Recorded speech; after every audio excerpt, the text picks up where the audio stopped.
전도서 12장 1절 2절 같이 읽도록 하겠습니다. 시작. 너는 청년의 때에 너의 창조주를 기억하라. 곧 공고한 날이 이르기 전에 나는 아무 낙이 없다고 할 해들이 가깝기 전에 해와 빛과 달과 별들이 어둡기 전에 비 뒤에 구름이 다시 일어나기 전에 그리하라. 아멘. 우보 민태원 선생께서 수필 청춘예찬이라는 글에서 이렇게 말씀하십니다. 청춘, 이는 듣기만 하여도 가슴이 설레는 말이다. 청춘, 너의 두 손을 가슴에 대고 물방아 같은 심장의 고동을 들어보라. 청춘의 피는 끓는다. 끓는 피에 뛰노는 심장은 거선의 기관과 같이 힘이 있다. 이것이다. 인류의 역사를 꾸며 내려온 동력은 바로 이것이다. 이성은 투명하되 얼음과 같으며 지혜는 날카로우나 갑속에 든 칼이다. 청춘의 끓는 피가 아니더면 인간이 얼마나 쓸쓸하랴. 얼음에 쌓인 만물은 얼음이 있을 뿐이다. 보라 청춘을, 그들의 몸이 얼마나 튼튼하며 그들의 피부가 얼마나 생생하며 그들의 눈에 무엇이 타오르고 있는가. 우리 눈이 그것을 보는 때에 우리의 귀는 생의 찬미를 듣는다. 그것은 웅대한 관현악이며 미묘한 교향악이다. 뼈끝에 스며들어가는 연락의 소리다. 이것은 피어나기 전인 유소년에게서 구하지 못할 바이며 시들어가는 노년에게서 구하지 못할 바이며 오직 우리 청춘에서만 구할 수 있는 것이다. 청춘은 인생의 황금 시대다.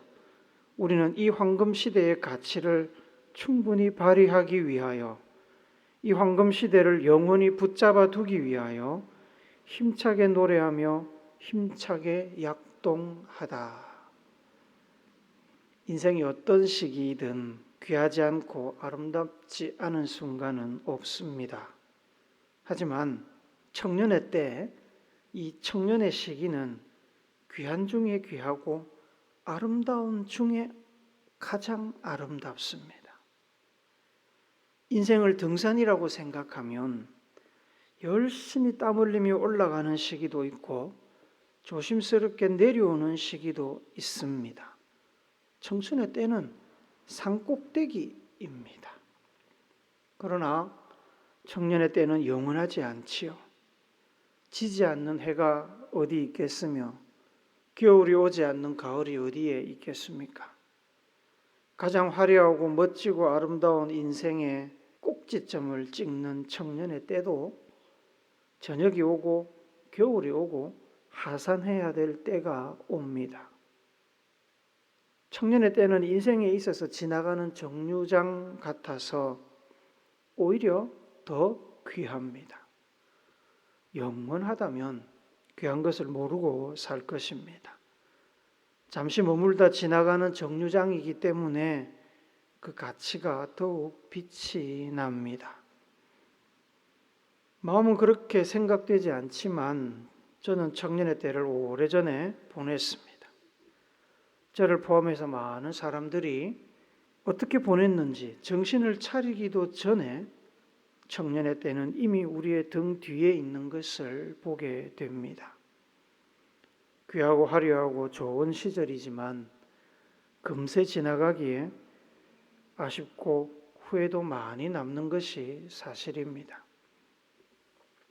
오늘은 이 귀하고 아름답지만 지나가고 나면 아쉬움도 많이 남는 이 청년의 때에 꼭 기억했으면 하는 몇 가지를 나누고자 합니다. 우선 청년의 때는, 청년의 때를 사시는 분들은 창조주 하나님을 꼭 기억해야 됩니다. 전도서 12장 1절 2절 같이 읽습니다. 시작. 너는 청년의 때에 너의 창조주를 기억하라. 곧 공고한 날에 이르기 전에 나는 아무 낙이 없다고 할 해들이 가깝기 전에 해와 빛과 달과 별들이 어둡기 전에 비 뒤에 구름이 다시 일어나기 전에 그리하라. 좀 전에 읽었던 청춘 예찬에서 우보 선생은 청춘의 피는 흐르는 것이 아니고 끓는다고 노래했습니다. 피를 끓게 만드는 이 청춘의 심장은 단순히 주먹만한 유기 조직이 아니라 마치 거대한 배를 움직이는 엔진과 같다고 했습니다. 람보르기니나 페라리 같은 고성능 자동차의 그 배기음처럼 곧 터질 듯한 피 끓는 심장 때문에 청춘은 힘이 있습니다. 힘이 있다 보니 무엇이든지 할 수 있을 것 같습니다. 영원할 것 같습니다. 그래서 청년들은 무모하고 용감하고 도전적입니다. 반항적이고 내일을 생각하지 않고 오늘만 삽니다. 그런데 여러분, 세월이 가는 것은 멈출 수도 없고 멈추려고 시도할 수도 없습니다. 청년의 때는 소풍과 같습니다. 소풍 전날의 설레임으로 잠을 설치던 어린 시절을 보내고 즐거운 소풍의 시간을 가집니다만 소풍은 길지 않습니다. 짧게 끝이 납니다. 소풍이 끝나면 조명도 꺼집니다. 화려한 시절은 가고 이제 치열한 삶이 남습니다.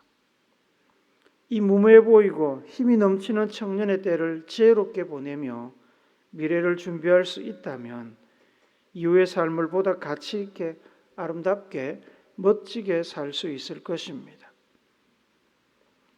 문제는 피가 끓는 청년의 때는 워낙 정신없이 빨리 지나가다 보니까 미래, 곧 뒤에 일어날 일들이 잘 보이지 않는다는 겁니다.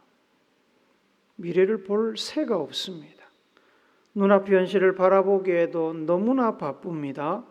그렇게 정신없이 청년의 때를 보내고 나면 그제야 정신이 들고 아쉬움이 남습니다. 다시 돌아간다면 좀 더 잘할 수 있지 않을까 후회합니다. 하나님께서는 이 젊음의 때에 창조주를 기억하라고 하십니다. 왜 창조주를 기억하라고 하실까요? 인생을 유한한 존재, 잠시 피었다가 지는 꽃과 같은 존재로 만드신 분이 바로 창조주 하나님이시기 때문입니다. 인생은 길어야 100년인 짧은 삶입니다. 창조주를 기억하지 못하면 우리가 피조물이고 유한한 존재인 것을 생각하지 못합니다. 그것을 생각하지 못하면 마치 영원히 살 것처럼 착각하면서 세월을 낭비합니다. 창조주 하나님을 기억해야 우리는 유한한 우리의 삶을 돌아보게 되고 유한한 삶을 보게 되면 흙으로 돌아가는 자기의 미래를 계산할 수 있습니다. 미래의 자기를 고려한다면 피 끓는 화려한 청년의 때를 보내며 어떻게 미래를 준비해야 할지도 생각하게 됩니다. 그러면 무엇을 해야 할지 고민하게 되고 길을 찾게 됩니다. 길을 찾는 사람들은 틀림없이 안전한 길, 확실한 길을 찾습니다. 인생을 낭비하지 않고 후회하지 않을 길을 찾습니다.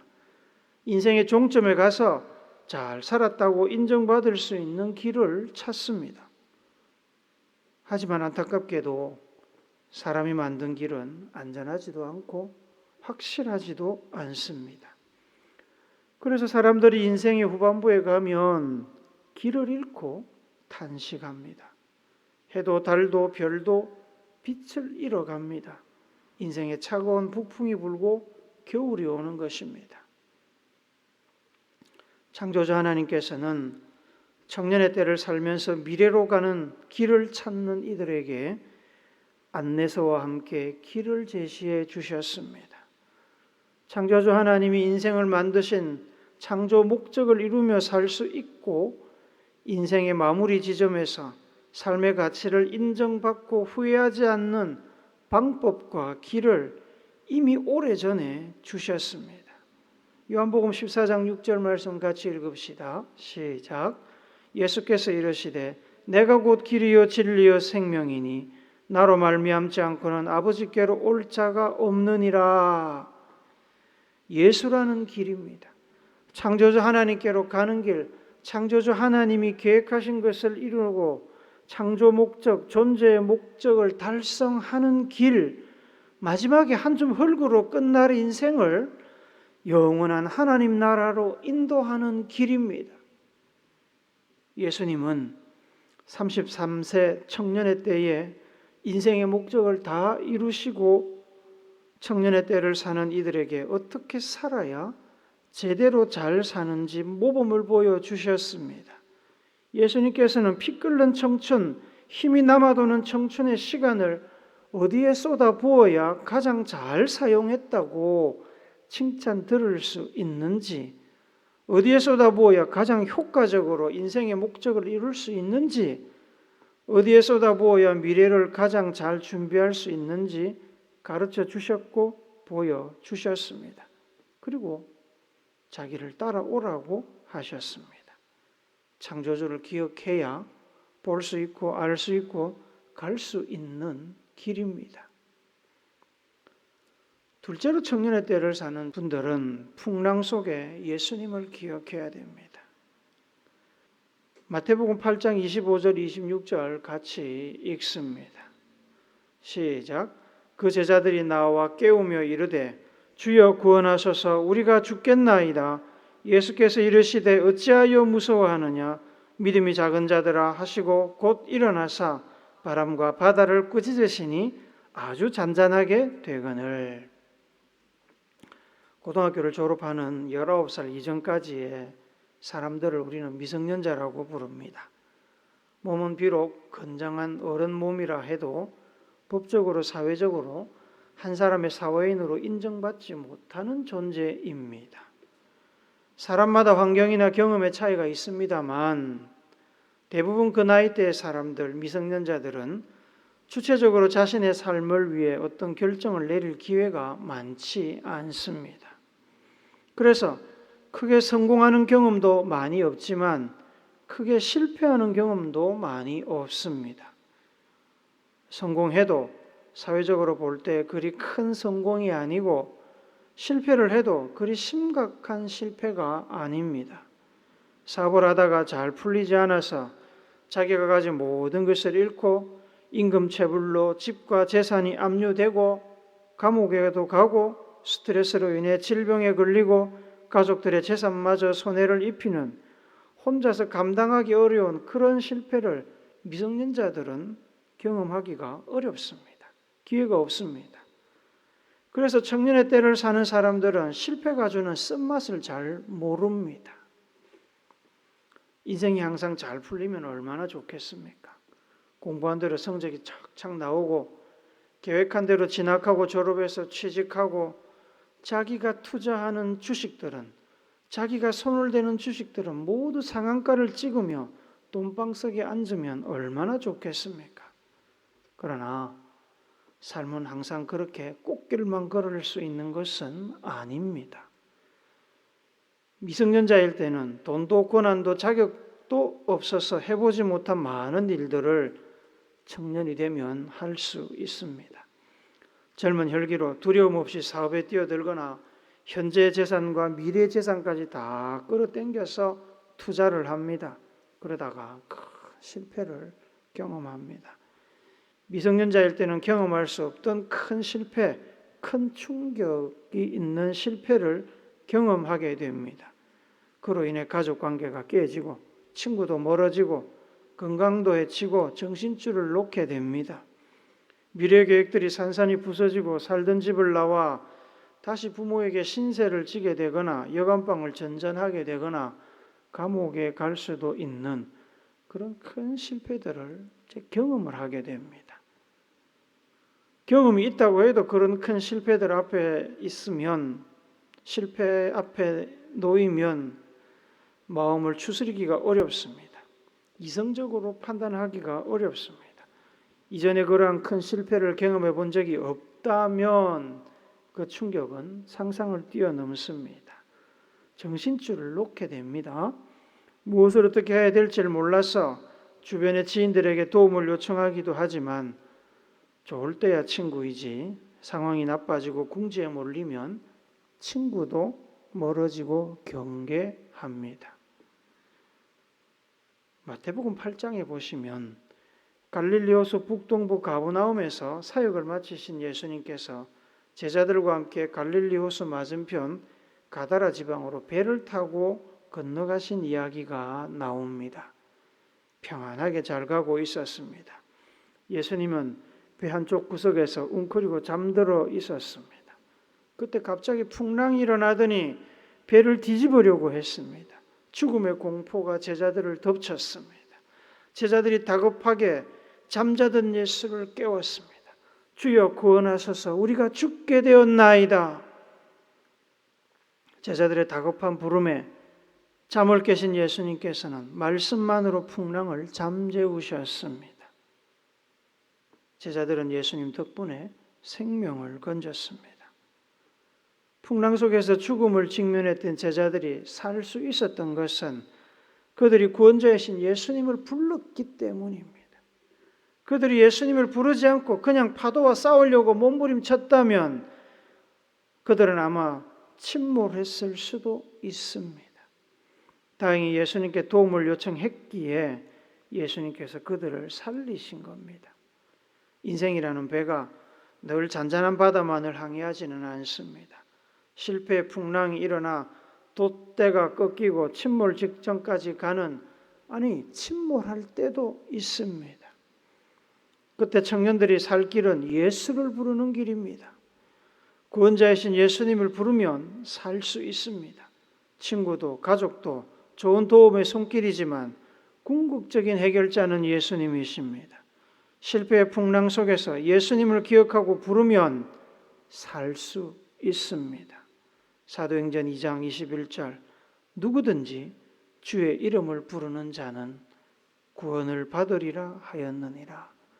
풍랑 속에 계신 주님을 부르면 살 수 있음을 꼭 기억하시기 바랍니다.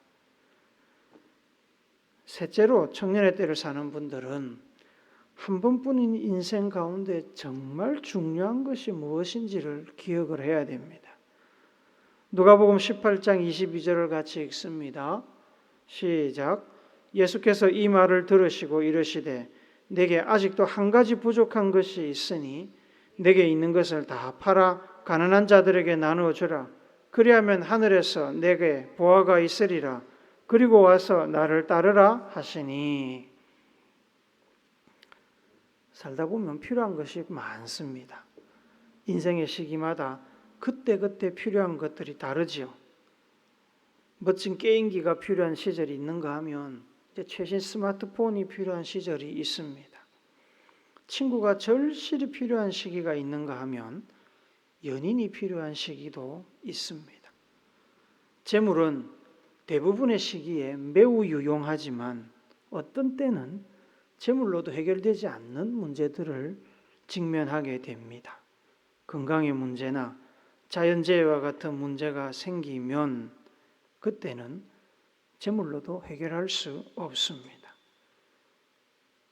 재물보다 건강이나 안전이 더 중요하고 필요합니다.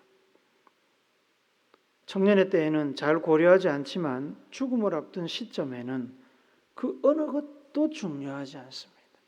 다른 건 하나도 필요하지 않습니다. 살아 숨쉬는 것이 가장 중요하고 숨이 필요합니다. 그런데 어떤 때는 자기가 느끼기에 필요하다고 생각하는 것과 현실적으로 필요한 것이 다를 수도 있습니다. 여러분, 스트레스를 많이 받고 상황이 어려울 때 심약한 사람들이 마약과 알코올 같은 것을 도피처로 삼습니다. 요즘 언론에 계속해서 그런 이야기들, 특별히 연예인들의 그런 이야기들이 많이 나오죠. 그러나 여러분, 스트레스가 많은 어려운 상황에 처한 사람들을 실질적으로 도울 수 있는 것은 마약이나 알코올이 아니라 친한 친구의 격려와 위로, 몸과 마음을 새롭게 해주는 운동, 전문가의 조언과 도움입니다. 경험과 지식, 지혜의 부족으로 인해서 그리고 어려운 상황에서 오는 충격으로 인해서 욕구를 필요로 착각하는 경우가 굉장히 많습니다. 욕구와 필요는 다른 겁니다. 현대 물질 만능 사회에서 우리는 풍요를 직간접적으로 경험하면서 삽니다. 그러다 보면 사람들은 사람답게 대접받으며 제대로 살기 위해서는 물질, 재물이 가장 중요하다고 느낍니다. 재물이 있으면 못할 것이 없어 보입니다. 재물이 있으면 많은 것을 할 수 있습니다. 재물이 없으면 할 수 없는 것도 많습니다. 재물만 추구하는 사람을 세속적이라고 비난하는 사람들조차 재물이 인생에 있어서 가장 중요하지는 않지만 재물이 있으면 사람이 비참해지는 것 막을 수 있고 자비를 베풀며 여유를 가지고 품위 있게 살 수 있다는 사실을 인정합니다. 눈에 보이는 세상은 그렇습니다. 그래서 청년들은 재물의 많고 적음을 가지고 자기 자신을 평가하기도 하고 다른 사람들의 인생의 가치를 평가하는 실수를 범합니다. 그건 실수입니다. 누가복음 18장에 나오는 부자 공무원 청년도 그랬습니다. 그는 젊은 나이에 부자였고 관은 공무원이었습니다. 예수님께서는 그 청년 속에 제자의 가능성을 보셨습니다. 그 청년은 예수님의 제자가 되어서 세상을 변화시킬 수 있는 잠재력을 가진 인물이었습니다. 성경에 보시면 예수님께서 제자로 부르신 사람이 몇 명 되지 않습니다. 그 중에 한 명이 이 청년이었습니다. 만약 이 청년이 예스하고 예수님을 따랐다면 그는 13번째 제자가 되었을 사람입니다. 예수님의 제자가 되기 위해서 꼭 재물을 포기해야 되는 것은 아닙니다. 그러나 재물을 포기할 만큼 간절해야 할 수 있는 일이었습니다. 물질보다 사명, 예수님을 따르는 삶에 더 우선순위를 두어야 했습니다. 예수님은 청년에게 영생을 얻고 제자가 될 기회 앞에서 무엇을 붙들지 선택하라고 하셨습니다. 청년이 고민에 빠졌습니다. 예수님의 제안은 매력적이었습니다. 예수님은 위대한 선생으로 보였습니다. 영생을 얻고 예수님의 제자가 되는 일은 귀한 일로 생각이 되었습니다. 거기까지는 좋았는데 하지만 자신이 가진 재물을 포기할 만큼은 아니었습니다. 그 청년의 눈에는 자신이 가진 것이 더 귀하게 느껴졌습니다. 그는 포기할 수 없었고 고민하면서 예수님이 주신 기회를 뒤로 하고 떠났습니다. 청년의 때는 인생의 방향을 결정하기 위해 가장 좋은 때입니다. 산 꼭대기에 올라가 있기 때문에 어느 방향으로든지 내려갈 수 있습니다. 그렇죠? 올라갈 때는 길이 별로 없습니다.